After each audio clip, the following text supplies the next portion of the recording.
ఇక్కడ స్థానిక ఏపీఎం మల్లికార్జున, అదేవిధంగా స్థానిక సిసి ఈశ్వరమ్మ, వీళ్ళిద్దరూ చాలా ఒత్తిడి తెచ్చి ఇదే మల్లికార్జున ఇంతకు ముందు ఎన్నో అవకతవకలు చేస్తే ఇక్కడ నుంచి మార్చిన పరిస్థితి కూడా ఈరోజు ప్రజలందరూ కూడా గమనించాలి.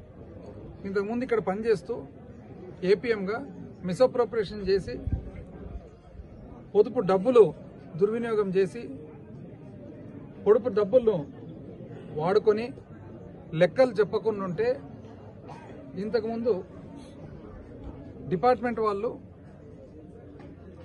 ఆయనని ఇక్కడ నుంచి మార్చడం కూడా జరిగింది. ప్రభుత్వం మారిన వెంటనే మరీ ఇక్కడికి వచ్చి ఇక్కడ కూర్చొని వెంకట్రామరెడ్డి మాదిరిగానే దాదాపు మండలంలో ఇంచుమించు అందరు బుక్ కీపర్ల మీద ఒత్తిడి.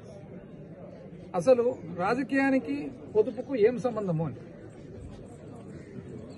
బుక్ కీపర్లు ఎవరైతే ఉన్నారో పొదుపు సంఘాలు, మహిళలు, అక్కచెల్లెమ్మలు వాళ్లకు నచ్చిన వాళ్ళని వాళ్ళు పెట్టుకున్నారు. వాళ్ళు వద్దంటే వాళ్ళు మార్చుకుంటారు.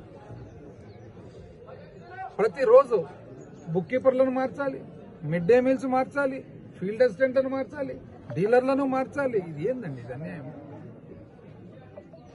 ప్రభుత్వం వచ్చిన తర్వాత ఒకవేళ ప్రజల ఓట్లు వేసింటే వాళ్ళకు మంచి చేసేది ఆలోచన చేయాలి, కానీ ఉన్న వ్యవస్థనంతా మార్చాలనేది ఇది ఎక్కడండి?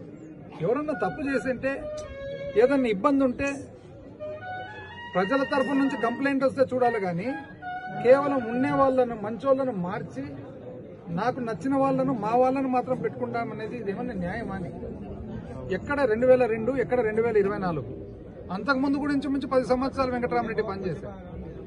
ఏదేమైనా వెంకట్రామరెడ్డి కుటుంబానికి కానీ ఖచ్చితంగా అండగా ఉంటూ మేమందరం కూడా కుటుంబానికి, కుటుంబ సభ్యుల మాదిరిగా తోడుంటూ వాళ్ళ బాగోళ్ళన్నీ కూడా బాధ్యతగా చేస్తూ, అదేవిధంగా ఎవరైతే వెంకట్రామరెడ్డి చావుకు, మరణానికి కారకులుండారో 100కి 100 పాళ్ళు, 600 అయినా 106 అయినా ఖచ్చితంగా వెంటబడి, ఇంతకుముందు జగన్మోహన్ రెడ్డి గారు చెప్పినట్లుగా 7 సముద్రాలు దాటాల్సిన అవసరం వస్తే 7 సముద్రాలు దాటి కూడా వెంటబడి న్యాయానికి తీసుకొని రావడం జరుగుతుంది.